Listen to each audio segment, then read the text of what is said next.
TikTok users, paano natin may lalabas yung laman dito sa pouch? Ito, kagaya nito, itong ketchup mga kaibigan. Paano natin ilalabas yung iba pang laman nito?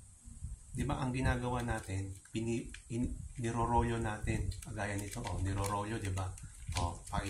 Ganito. Ilabas natin yung laman. Ayan, lalabas natin yung laman, ha. Ayan. Di ba? Para may labas yung natitirang laman nito dito sa pouch, ang ginagawa natin, pinipisil. Ayan, pinipisil.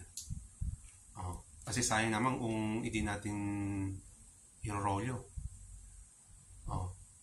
Pag pinipisil lang, pero hindi nirorolyo, sayang yung laman, di ba? Yan. Yan na. Minsan pa nga, iipit pa natin para hindi matanggal yung pagkakarolyo, di ba?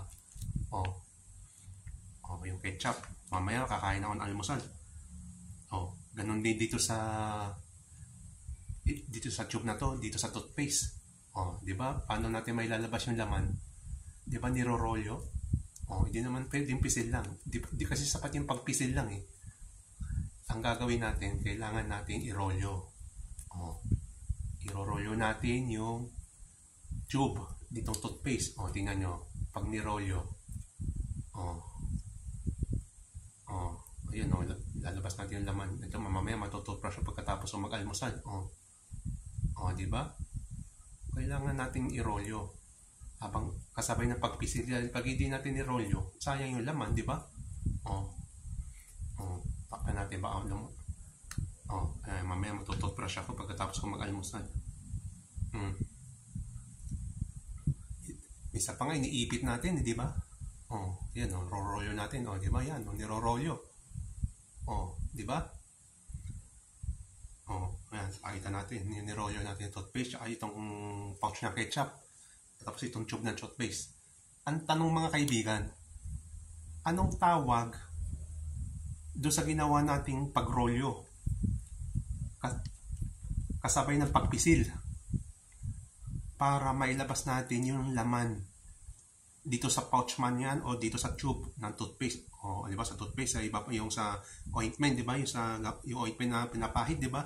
Anong tatawag natin sa ginawa nating pagrolyo para lumabas yung laman kasabay ng pagpisil? Hindi naman pwedeng pisil lang eh. Pagpisil lang, may laman pa yan. Malay nyo, baka may laman pa. Pisil lang, di rin sapat para lumabas yung laman. Anong itatawag natin dito sa ginawa nating pagpisil, pagrolyo kasabay ng pagpisil? Di ba? Wala pang katawagan sa ganon. Kaya panahon na para magkaroon ng katawagan sa sinabi kong yun. Ano kaya ang tatawag natin?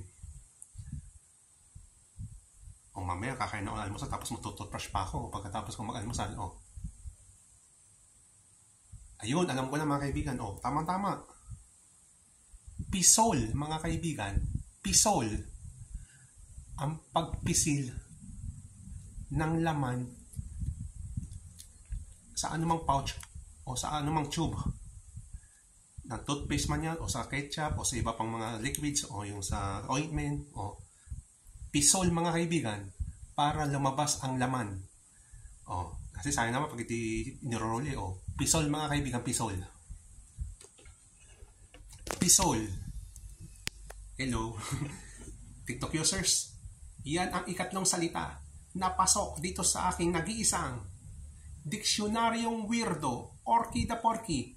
Happy New Year! See you next time! Bye-bye! Yan na, pisol pisol. Yan inipit ko pa eh. Sayang yung laman yun. Pisol lang mga kaibigan, pisol. Pisol. Pisil na kasabay na pagrolyo. Para lumabas yung laman. Ito, ganun din sa toothpaste. Yan, nakita nyo. Pinakita ko sa inyo kanina. Yung laman ko.